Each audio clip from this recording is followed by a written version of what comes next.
Nong hek nganbaga laisabu yumda aduma putharakli. RK house taso doctor nurse ki awat palaite. Khulai suna laibana tarai putharakhiwani. Yumduda khong hek thangsin khibaga paiduna lairamba thabak mayamado hanna yingda mairambadi laisagi naktagi hendoktana lei. Mangonda wa haigadabagi maya kaduna ngainaramba singado mairabana phone switch off toksilnaga kada thongnon sinduna laikhibana upai leite. Liza Hezukto Kwangpo Sinkalaga, Kangtholduna Ngaraga, Mairabana Ngasai Taurido, Pazade Haidana, Marie Dori. Nupadu Sulaibak the Pakliba, Humang Marik Marikto, Hypete Toklaga, Angangi Drawer Machado, Pansina Bone, Mairabana Ngasai, Serantoran Torido Ubada, Liza de Maring Ring Jetlamani, Kamangamuk Jaduna, Kanglaw Hilori. Yareko Nupani Gaina, me hat Pakahibu in Dordan. Mid bang thropagane, no way parabanina, some mayungi tabaxility, lock piadrene. Mera basuklaga. Nupia, no mukang logano. Daku no may am say, Udo soro kang lao basidane, book a policy, but that legacy is a cranky. Why do the Meraba Pisumareke suklaga lies awayingly? A day anga mawa kapani. Kapkera, no kera, go notorse. Adu hanam taloishiloba. Ichagi upudo pulap oini yinglaga premam tapok thage. Wahai duda mariyet lubasungam dagum to. Mairaba mathasana upudo yinglaga lay. Ma taseng na haitre laisana mga kadut thangatlaga yingduna laybana tafawang kangdramani. Tanzaduda makhoyi kagi durbeldo kingai. Nasaidage pausadana kada kanam changa kano haiduna bo stormani. Adubu upu semdanaba upai oimna pamlamadagi phogali. Mila pamale mtiyongi. Sika khairamlaga prapap thokre thongdu hek hanglakpaga leona tablakna lakthari. Kaino nangna na tu manaktagi suken hindrisiba. Somdana mayam se kwachen chenare. Aduga nangna natuga kenana lairineba. Mairaba tapna. Natugi kenabra. Ngasayda thawak tolini. Si phokne ayam wana tholai jani. Wahai do the Leo ngak ningly. Eh, kaino haisiba. Nang powdi nup inangaman ganu hair. Me may am a mag me kind gaini. Yarikidorage. Haido wano sasat hiro. Leo karatap taranga. Rocky do kamloshige. Rocky palakpada mairaba mai thongdo pibam sat hongki. Aduga maso karatap taba konjel da hairi. Horina midang kanarsi. Leo sumakok to have no longer purple mung tokri. Mairaba thongdo mohan thingzilam laga manung changi. Managa thangatlaga pamlam balai sado Mairaba ubad hairi. Ipuroi madako ngasina kana amo hatore. O haidu da Mairaba do nokthorei. Kanagumba man haibo oiramnadi halangi hair kadongni. Adobo laisana hairamni sadana nokliponi. Masu nokmi changsilanglaga managta pami. Nasangam dan leiraga siwanaba hat patupa yampan ganoda. Laisado hapet usitaba yumuong da nokla hai. Ipuroi badaku leiringe lai pho kibide da. Paisa huran ba number per kabar toba. Huran badaku maleibo lai ga mawa lauda da. Mairam basuklaga nangi daku da harakano bit yam leite. Daku da daku haibani kaino. Haire, oh, I haire. Hoi, pure badako. Oh, paive. Adudi punishment jar. Si hairaga fatchak silaglaga Liza machin machada da nushina chupi. Liza so Mairaba fat in laga lauri. Tharabi macha. Hidak thaki da ngairi. Mairaba toksada. Aduera kedorangi. Itu da toksaba. Daku haisini. Machin gado pairab ikairab tongda mamaydo nakala marumda laithokre. Machagi mami tamlafo nongmata Mairabana nungsiga kena kiba laitabana ikaisari potni. Nahan makhaidi magi apama khakta pibani thamoida laiba sawbaduna mayok ningba poklude adubu thamoi chamthoklaba matamsida ikaiba kawba mana ayetpa mamong pibiri. Mairaba sulais ikairi khangmana nokmi tumin yenglaga lay. Niyak asabda min yengduna lairinge Laisana susutorokpaduda pakhana jangsile. Kedorange. Nasai ke urudobani adubo laisa kaplaga leiramle.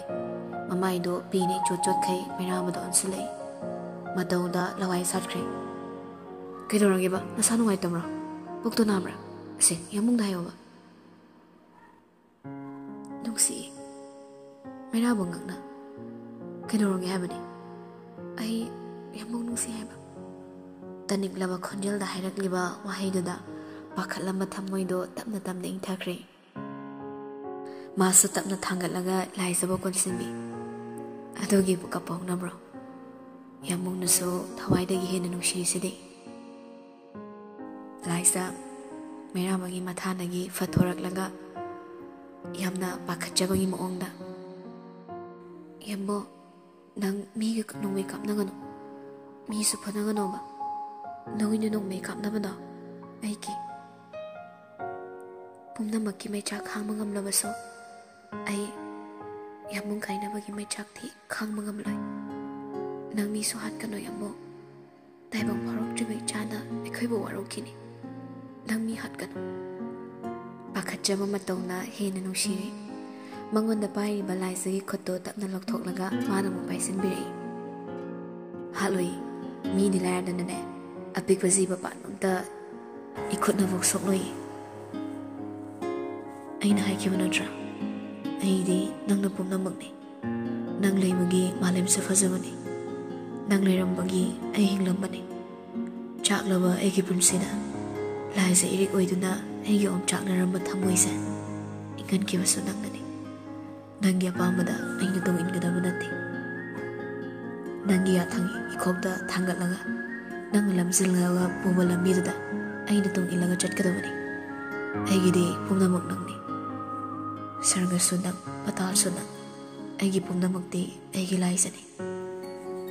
Wahiduna Benjamani, Madam Amada, Jimalio Kidabanu Shivani Haiduna. Tamoy na Molom Tamduna, Lanzadraba Tamoy Aduda, Jingnama Wakalna, Tatana Jirol Toki, Adubunga Sidi, Jamto Bikre, Nungsi Wahina, Jingnama Pumnama Koklo Haiduna, Kut Bairaga, Nungshi Ipak the Jingtabirari, Nungsi Sehogi, Tankak Amagum, Sabi Sano Anido, Nungshigi Ipakta, Jung Taduna, Maning Tamlaba, Tamoy Anido, Pina Sanajay.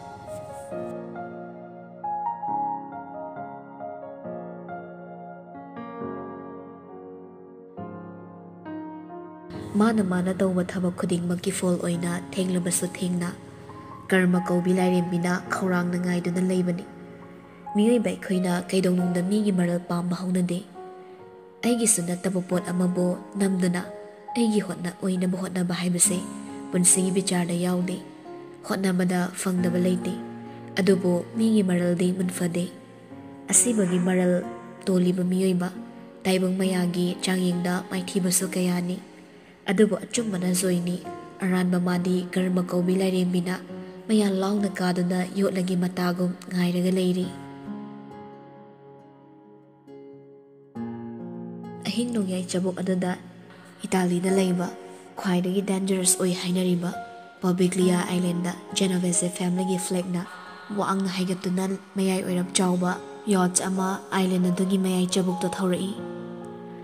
Thasigi ahinga manaraba pumam mamlaba ahingado yacht aduda thaliba maingal aduna mafamado pungan ngan bagum tawi mapan thangba saruk aduda thariba chokri duda mairabo makhong karan chatlaga yamna lemna family aduga magi hek mit mangdana roki khuru khuda kullaga family roki bu ngayak sum yenglamlaga makhutna khuda sauraga munna yengi nokmi yam sittaba khonjel amada hairi I could Tawai Tawaiduna, the Momanangni. Sama my tongue uptuna lolaso, Canaderoki. No way but Nasuki bagi hing lahing Saraba Mamaido, Tapna Hagalaga, Mirabada, Khanigli. Miraba Tapna Noglaga. Tenka Garab, I know warning Pikiba. Adovo, Nangi family Hatki Haidana. Engwan the Laman Kumning Magi Mayaina, Aigiwabo, Nang the toy kidabani. Nangina Paduna. Ay mong manong tum na hatkibani. Maramasina ay sulaman kumlimani. Nangi mong manong nanatana Gamino family amat takhakta na hatlaga. Ipai pugilaman kumgani haidana ay nawasakibani.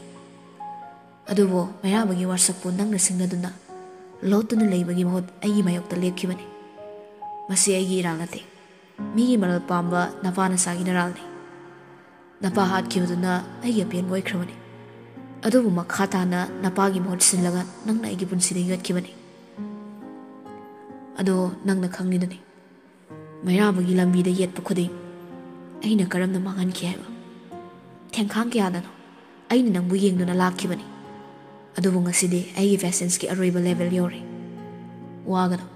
Ifam dagi nang musayna matapiroi. Hing na may thara fauba. Apian malay taba haksang duda. Ay kuthaning de.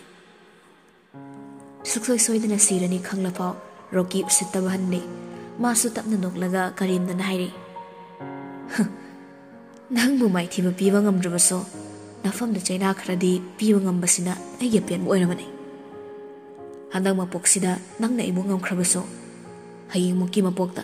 Ay nang bus ay na may tiba pigani. Mapok adugi na mag siyam sado na ay nang mungayram ki. Wahay na may raba konjal tok na nungli. Matang mapo. Haying kari oy ni hay mo kang nama. Miyoy ba na matang mapo kidama ready to wadra. Rocky, nang ay nahingi sa real world ni. Aduna yam hina so filmi oy gan. Nangi dramatic oy mo kok to na chalayak pathaba matar real world sida may pagwang ngamdri ni. Hoy, nangi plan amana tanglaba thawai kaya budi lian mangan kre. Adubo fatraba kok to na fangi wat na riba achievement dugi maut karmo oy na fanglisini. Aduga nang na haygom if karigumba mathangi mapok haibaduna leramraso mairabu mo mai thiba pibadi oy thoktabani. Mathang mapok ti layardana even in your dreams nang na mairabu bo mai thiba piba ngamoy. Upay leitraba Rocky di adubu mai thongdo mamonoi. Mairabu so phamlambadagi fu hawalaga Rocky gi nakta changsilai. Makhong na magkanglaga ingang famtharai. Aduga Rocky de yengna Lepli man nupa duna makuting thorai nupa du sa ingit khang na churuk machay amaga lighter duga fat pire. Mairabu sa churuk to machin na thamlaga fat changkali. Aduga amuk tang sang na chinglaga may khudo Rocky mamayda phulaw kamsili. Rocky sa may thong suk na mairaba da yingli. Mairaba nungmi. Burn your bad habits before they burn you. But it's too late for you, Mr. Gambino. Churuk asigi mateng deni. Ayna nang musa khangkiba nang di khalambe suki ba matam se ayna nang musa khanglamoina adu Rocky ai mairabani laizai khwini gi lohong manumita nang na thairiga chatkibudo lotu na leiba nang bai na musa khangkrabani matung tarakpada ayna nang bu khutha da be maram I got a witness called Liza thawai da gi suhena nungsibi mana nang gi side laikibana ai nangondo khutha da bani Adubu nangi true color do. Aina utpanang dringai. Nangi apikpa kukto na chalai raga huran mani takthok charamani. Aigi house driver oriba ka chawbabo. Family tum na hat kani haidana blackman toraga. Gihel laga lai sawi fam nangi munda na pukibaso nangni. Mapure ba ram lay tringai sitabu pamjana hukibani Ravon ko wahin jabadana. Adubu Ravon gi quality machet ama phog yaw do nang na. Mayha ba igi fam nangi lai sa hudana pumadi arembada na thaido manglaga topa taba. Matam khuding magda Rocky gi thamoida hanglaga lakpa wahangni. Mairaba na mabo mataw karam na khangliba adubu mikupsida pakhum phangli. Linda makhun changlamdai da chumlakpagum khangau da Rocky gi thamoida ningamdaba ma phawragli. Mi maral pamlu mana ngasidi mada natta magi imung manung tumli. Masida nattana Gambino family gi maira chunaba kanas leitre. Adubo mairabagi makhuda takraba mahakni ningamde haiduna asibagi khayatagi chetpham leitre wakhal mayam se pulap laksin khraga sormapi ama tapna hondoi aduga machin sole he miweba kaidong nungda migi maral pamno no wahai si mahaibal wirakpada nakanna paring lepniba nupa singduda mairabagi ingit pi bhawkhre kudakta makhoi khra chensilaklaga Rocky bu makhut chena punsinkhre makhong Mama sado ngak na koile le dana yingi mataw da mairaba noklaga. Pakhat kanu Rocky. Nangi damag ya fear oiba punishment ni. Mairaba na karim kathay na mawahay da Rocky sawa na masanigli. Adubo mikupsida magi upay leite. Mairaba ba muktang mamit na khari yingli. Sawa pum na mag midiyang na fudorakli. Midiyang na takpadi nong manatraga nong ma.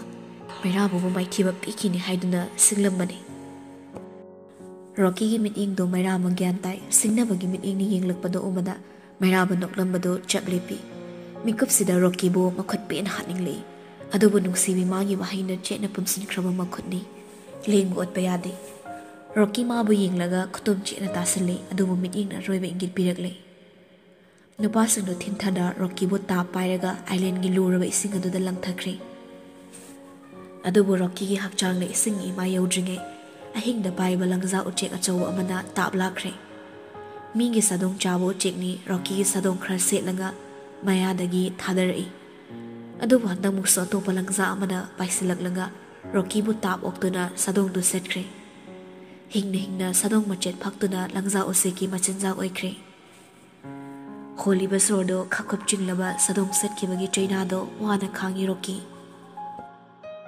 ꯑꯃꯝꯕꯗ ꯄꯥꯏꯔꯤꯕ ꯂꯪꯖꯥꯁꯤꯡꯗꯨꯅ ꯏꯁꯤꯡꯒꯤ ꯏꯃꯥꯏꯐꯥꯎ ꯇꯥꯍꯟꯗ ꯔꯣꯀꯤꯒꯤ ꯍꯛꯆꯥꯡꯗꯣ ꯃꯆꯦꯠ ꯃꯆꯦꯠ ꯁꯦꯠꯇꯨꯅ ꯆꯥꯈ꯭ꯔꯦ꯫ ꯈ꯭ꯋꯥꯏꯗꯒꯤ dangerous ꯑꯣꯏ ꯍꯥꯏꯅꯔꯤꯕ ꯑꯥꯏꯂꯦꯟꯅꯤ ꯄꯣꯕꯤꯒ꯭ꯂꯤꯌꯥ꯫ ꯃꯐꯝꯗꯨꯗ ꯁꯥꯊꯤꯔꯕ ꯎꯆꯦꯛ ꯀꯌꯥꯅ ꯏꯁꯤꯡꯒꯤ ꯏꯃꯥꯏꯗꯨꯗ ꯀꯨꯏꯅ ꯄꯥꯏꯗꯨꯅ ꯂꯩꯔꯤ꯫ ꯑꯗꯨꯕꯨ ꯃꯩ ꯌꯥꯝꯅ ꯉꯥꯟꯕ ꯃꯐꯝꯗꯤ ꯎꯆꯦꯛꯁꯤꯡꯗꯨꯅ ꯄꯥꯏꯁꯤꯜꯂꯛꯄ ꯉꯝꯗꯦ꯫ ꯇꯞꯅ ꯇꯞꯅ ꯃꯅꯤꯡ ꯍꯜꯂꯕ ꯌꯣꯠꯁ ꯃꯇꯣꯟꯗꯨꯗ ꯂꯦꯞꯂꯒ ꯇꯪꯈꯥꯏ ꯆꯜꯂꯕ ꯆꯨꯔꯨꯞꯇꯣ ꯃꯩꯈꯣ ꯑꯋꯥꯡ ꯀꯥꯕ ꯃꯈꯩ ꯆꯤꯡꯂꯒ ꯀꯣꯏꯄꯥꯏ ꯄꯥꯏꯗꯨꯅ ꯂꯩꯔꯤꯕ ꯂꯪꯖꯥ ꯎꯆꯦꯛꯁꯤꯡꯗ ꯔꯣꯀꯤꯒꯤ ꯍꯛꯆꯥꯡꯗꯣ ꯇꯣꯡꯗꯣꯜ ꯑꯇꯤꯌꯥꯗ ꯃꯨꯟꯅꯗꯨꯅ ꯁꯦꯠ ꯁꯦꯠꯇꯅ ꯆꯥꯏꯕꯗꯣ ꯃꯃꯤꯠ ꯀꯨꯞꯇꯅ ꯌꯦꯡꯂꯤ ꯃꯩꯔꯥꯕ꯫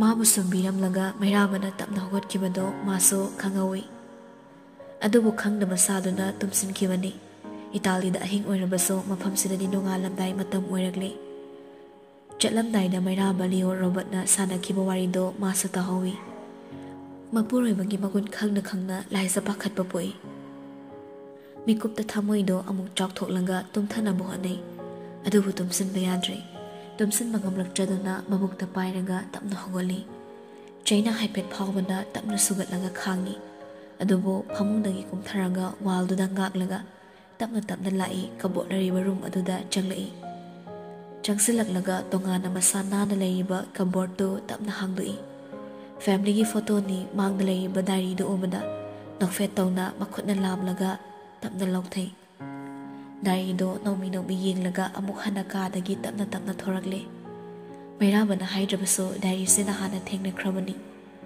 ꯃꯩꯔꯥꯕ ꯃꯁꯥꯅ ꯈꯪꯅ ꯄꯤꯊꯣꯔꯛꯇꯕꯅ ꯁꯣꯛꯂꯨꯗꯦ, ꯑꯗꯨꯕꯨ ꯉꯁꯤꯗꯤ ꯃꯈꯨꯠꯅ ꯆꯦꯅ ꯄꯥꯏꯗꯨꯅ ꯄꯨꯊꯣꯔꯛꯂꯤ꯫